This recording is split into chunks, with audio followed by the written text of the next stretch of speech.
Muy buenas noches. Tenemos la lectura de la liturgia de la palabra del día jueves 23 de enero del año 2025 en el ciclo litúrgico C. Compartimos entonces nuestro misal popular, nuevamente, que edita Ediciones Paulinas, basado en la Conferencia Episcopal de Colombia. Bueno, tenemos ya el texto. Vamos, como de costumbre, a nuestra primera lectura. Continuamos con la carta a los Hebreos, capítulo 7, versículos del 25, desde el 25 hasta terminar el 7 y del 8 hasta el 6. Esta es una notación especial, ¿no? Cuando se incluyen dos capítulos. Tenemos entonces el capítulo 7, comenzando con el versículo 25 hasta terminarlo, el capítulo 7, tomando el siguiente capítulo, que es el 8, hasta el versículo 6. Bueno, entonces, como podemos ver, es un poco más extenso de lo normal. Veamos qué nos dice el autor de la carta a los Hebreos, que, como ya hemos dicho, puede ser San Pablo, ¿no? Pero que no está abierto siempre el debate sobre la autoría de esta carta. Entonces nos dice: hermanos, Jesús puede salvar definitivamente a los que se acercan a Dios por medio de Él, pues vive siempre para interceder a favor de ellos. Bueno, aquí una observación importante. Como nuestro sumo sacerdote puede salvar, ¿no? Dice definitivamente a los que se acercan a Dios por medio de Él, perteneciendo a su cuerpo, haciendo parte de su cuerpo como sus miembros, ¿sí? Entonces, claro, ya hemos dicho, está sentado a la derecha del Padre y con nosotros, ¿no? Em, Como una prefiguración de la salvación. Pero si estamos haciendo parte de su cuerpo, entonces de alguna manera tendríamos asegurado eso, a menos que nos separemos. Entonces nos acercamos a Dios, ¿no? Con Cristo, perteneciendo a su cuerpo, haciendo parte de su cuerpo, que es su iglesia, estando Él con nosotros sentados a la derecha de Dios Padre. Pues vive siempre para interceder a favor de ellos, ¿no? ¿Qué sería de nosotros? Y tal convenía que fuese nuestro sumo sacerdote, santo, inocente, sin mancha, separado de los pecadores y encumbrado sobre el cielo. Aquí también una observación. Al asumir Cristo, el Hijo de Dios, nuestra humanidad, ¿no? Eh, hizo propiciación por toda la humanidad, por todos sus pecados, para salvarnos, para llevarnos al Padre, ¿no? Entonces ese es el sacrificio de propiciación o redentor, porque él no tenía pecado, ¿no? A diferencia de los sumos sacerdotes que oficiaban en el templo. Entonces, aquí es importante, ¿no?, entender que, siendo él sin mancha, sumo sacerdote, entonces puede ofrecer por quienes intercede, siempre y cuando estemos en él, haciendo parte de él. Y obviamente aquí se asume que son ya los que están bautizados, ¿no? Cristianos que están en él. Bueno, continúa Él no necesita ofrecer sacrificios cada día, como los sumos sacerdotes, que ofrecían primero por los propios pecados, después por los del pueblo, porque lo hizo de una vez para siempre, ofreciéndose a sí mismo. Entonces, Jesucristo al morir en la cruz y al traspasar el cielo, ¿no?, que es prácticamente entrando en el santuario verdadero, ¿no?, eh, Él lo hizo de una vez para siempre, históricamente en la cruz, ¿no?, en su muerte en la cruz. Y con la resurrección y la ascensión al cielo, se sentó a la derecha del Padre. Entonces, en esto consiste la diferencia, ¿no?, con el sacerdote levítico que ya observamos en la anterior lectura, que tenían que primero ofrecer por ellos porque eran pecadores y luego por el pueblo, ¿no?, en el sacrificio de expiación que hacían una vez al año.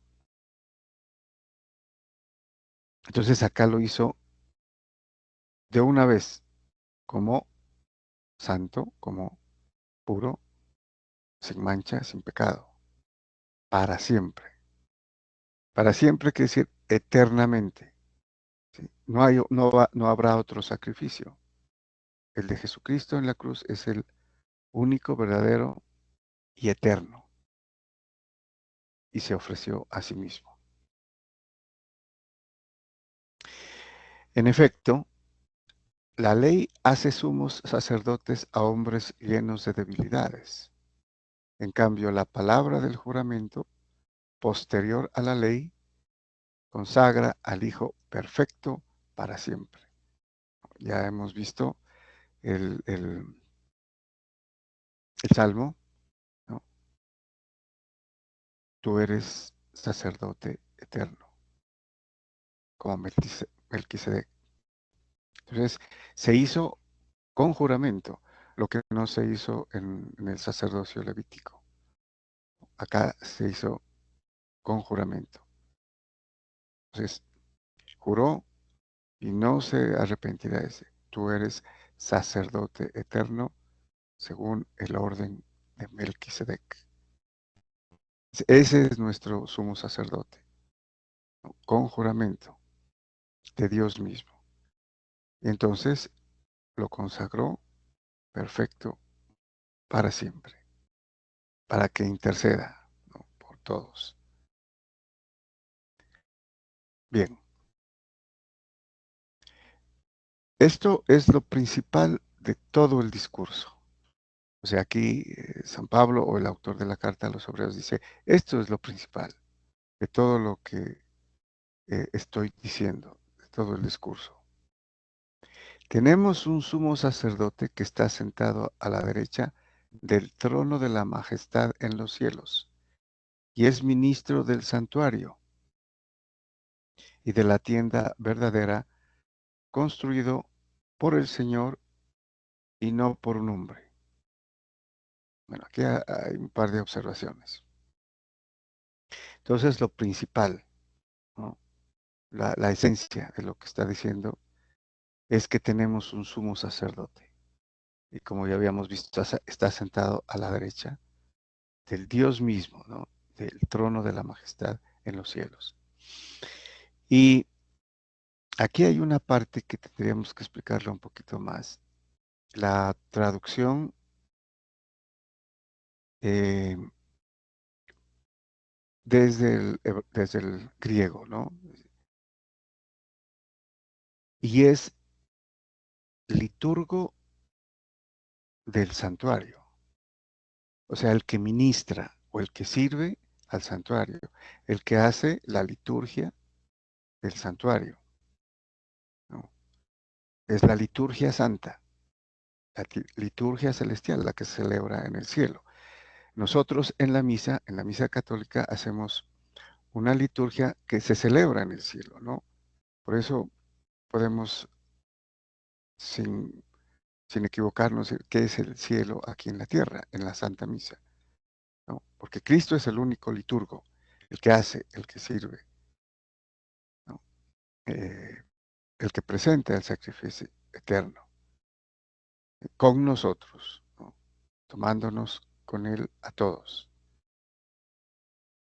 Por eso en la Santa Misa hay dos epíclesis. La epíclesis primera, cuando por el Espíritu Santo, ¿no?, se realiza la transubstanciación, se convierte la sustancia del pan y del vino en el cuerpo y la sangre del Señor. Pero también hay otra epíclesis, cuando todos nosotros, por el Espíritu Santo, también hacemos parte de ese cuerpo y esa sangre, ¿no? Y nos ofrecemos también con Él, en Él, a Dios Padre. Esto es lo más grande, y aquí lo dice, esto es lo más grande de todo este discurso. Entonces, Jesucristo es ministro o es el liturgo del santuario y del tabernáculo verdadero. Aquí recordamos el capítulo 25 del Éxodo, cuando Dios le manda a Moisés construir el tabernáculo, la tienda, ¿no? Y en la tienda pues había el tabernáculo, que era el santo de los santos, donde estaba depositada el arca de la alianza, ¿no?, que también le mandó construir, donde estaban depositadas las tablas de la ley. Luego vendría el maná, ¿no?, y luego la vara de Aarón, ¿no?, significando obviamente la ley, ¿no? El maná, ¿no?, prefigurando la Eucaristía, ¿no?, el pan de vida, y el bastón de Aarón, que es la autoridad. Es Cristo mismo allí, ¿no?, en esas tres cosas. Bueno, entonces aquí la tienda verdadera, construida por el Señor y no por un hombre. O sea, la tienda verdadera está construida, la construyó el Señor. En en el templo de Jerusalén. El templo de Jerusalén era una prefiguración o era una construcción basada en el modelo que le dijo Dios: construye a Moisés, ¿no?, en el capítulo 25 del Éxodo. Construye el santuario según el modelo que te voy a mostrar. Entonces le mostró ya un santuario, ¿no?, o un tabernáculo. Continúa, en efecto, todo sumo sacerdote está puesto para ofrecer dones y sacrificios. De ahí la necesidad de que también Jesús tenga algo que ofrecer. Bueno, entonces sabemos que lo que se ofrece, ¿no? Se ofrece Él, pero se ofrece no solo, se ofrece con nosotros, como parte integral de su cuerpo, como sus miembros, ¿no?, del cual Él es la cabeza, obviamente, de la iglesia, que es su cuerpo. Muy bien. Ahora bien, si estuviera en la tierra, ni siquiera sería sacerdote, habiendo otros que ofrecen los dones según la ley. Entonces aquí se refiere al templo de Jerusalén, ¿no?, cuando los sacerdotes y donde los sacerdotes ofrecían ofrendas y sacrificios, ¿no?, sacrificios incruentos y también sacrificios de sangre, ¿no?, con los animales que degollaban. Todo esto se hacía según la ley, ¿sí? Entonces solamente tenían eh, la institución del sacerdote o del sacerdocio, los levitas. Por eso dice, ahora bien, si estuviera en la tierra, ni siquiera sería sacerdote, porque no tenía la, la línea levítica, ¿no? Solamente los levitas podrían ser sacerdotes. Dice, habiendo otros que ofrecen los dones según la ley, que la ley precisamente prescribe esto. Estos sacerdotes están al servicio de una figura y sombra de lo celeste. según el oráculo que recibió Moisés cuando iba a construir la tienda. Aquí nos adelantamos un poquito en la observación, ¿no? Entonces los sacerdotes en el templo, cuando ellos ofrecían las ofrendas y los sacrificios, todo eso, toda esa liturgia judía, ¿no? Del templo, que era verdadera porque había, se había instituido a través de la ley, ¿no? Y de Dios mismo, ¿no? En todas las cosas que tenían que hacer los sacerdotes. Pero esto lo dice aquí claramente. Esto era figura y sombra de lo verdadero. Según el oráculo que recibió Moisés, o sea, según las instrucciones, ¿no? Que recibió Moisés cuando iba a construir la tienda. O sea, el pueblo eh, caminaba por el desierto después de salir de Egipto, pero todavía no tenían la tienda, ¿no? Y el, el arca de la alianza y el santuario, ¿no? Donde Dios estaba, ¿no? Y bajaba para instruir a Moisés y a los israelitas. Entonces, ¿cuál era el oráculo? ¿Cuál era la instrucción que dio Dios a Moisés al construir la tienda, ¿no? Mira, le dijo Dios, te ajustarás al modelo que te fue mostrado en la montaña. Entonces podemos deducir aquí que Dios le mostró el verdadero. Y con base en ese verdadero, Él construyó, diseñó el templo, que en ese caso inicialmente fue una tienda donde estaba depositada pues el arca de la alianza en un eh, santuario. Bueno, y aquí dice fue mostrado en la montaña, ¿no? Mas ahora a Cristo le ha correspondido un ministerio tanto más excelente,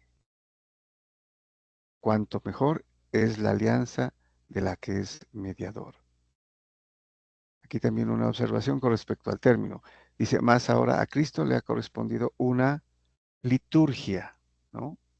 Es en realidad del griego. Una liturgia tanto más excelente cuando mejor es la alianza de la que Él es mediador, porque Él es el que se entregó, ¿no? Como prueba de amor de Dios mismo, ¿no? En la cruz, muriendo por todos nosotros, para redimirnos, ¿no? Que empezó con la encarnación, asumió nuestra humanidad, ¿no? Para luego el verdadero Dios y verdadero hombre entregarse en la cruz por nosotros, para redimirnos. Entonces, por eso Él es eh, la nueva alianza, nueva y eterna, ¿no? Por su muerte redentora en la cruz. Por eso es mediador. Entonces, bueno, se nos confundió un poquito. Ya. Entonces, repetimos, ¿no? Mas ahora a Cristo le ha correspondido una liturgia tanto más excelente cuando mejor es la alianza de la que es mediador. Una alianza basada en promesas mejores. O sea, las promesas del Antiguo Testamento Dios las cumplió, pero las cumple perfeccionadas en el Nuevo Testamento, ¿sí? Plenas, en la plenitud de los tiempos, a través de Jesucristo, que es el mediador de la nueva alianza y eterna. Bueno, y la promesa, pues obviamente, promesas mejores entre las cuales está la vida eterna, la vida en el cielo, la vida con Dios, en Dios. Vamos al Salmo responsorial, tenemos el Salmo 39, cuyo responso es, aquí estoy, Señor, para hacer tu voluntad. Es un salmo de acción de gracias, ¿no? Inicialmente. Bueno, nos dice el salmista, Tú no quieres sacrificios ni ofrendas, y en cambio me abriste el oído. Bueno, aquí hay una, tal vez en otra versión, que es la versión de los 70, ¿no? La traducción con base en la Septuaginta, que se llama, la versión que tradujeron los 70 judíos, ¿no? Del hebreo al griego, que es la Biblia que existía en el tiempo de Jesús, que fue traducida 300 años antes, ¿no? Y en esa versión dice, en cambio me diste un cuerpo, en lugar de me abriste el oído, ¿no? Bueno, puede haber una similitud allí. Pero en esta versión dice, en cambio me abriste el cuerpo. Esta es la versión de, creo que es de la de Jerusalén. Bueno, entonces continúa. No pides holocaustos. Es importante, ¿no? Tú no quieres sacrificios ni ofrendas. En cambio, me diste un cuerpo. Tomemos la versión de los 70. No pides holocaustos ni sacrificios expiatorios. Entonces yo digo, aquí estoy. Aquí está hablando el Mesías, ¿no? Porque este es un salmo mesiánico. Estaría hablando Cristo desde el Antiguo Testamento, ¿no? Y creo que ya hemos visto en el tiempo ordinario del ciclo B por qué Dios no aceptaba ya los sacrificios, ¿no?, de los judíos, ni las ofrendas, ¿no? Porque se hacían de mala manera. No se hacían eh, con el corazón. La intención no era esa, la correcta, ¿no? Porque seguían haciendo cosas malas, ¿no? Recuerdan, ofrecían eh, animales robados, defectuosos, ciegos, ¿no? Y contrariando la ley. O sea, ellos tenían que ser fieles a la ley primero para poder ofrecer un sacrificio. Entonces no los aceptaba ya porque no se ofrecían como eran de ofrecerse, ¿no? Lo más importante es eh, hacerlo según la ley y no hacerlo m- de mala forma, como inclusive lo denuncian los mismos profetas del Antiguo Testamento, ¿no? ¿Qué hacían los judíos?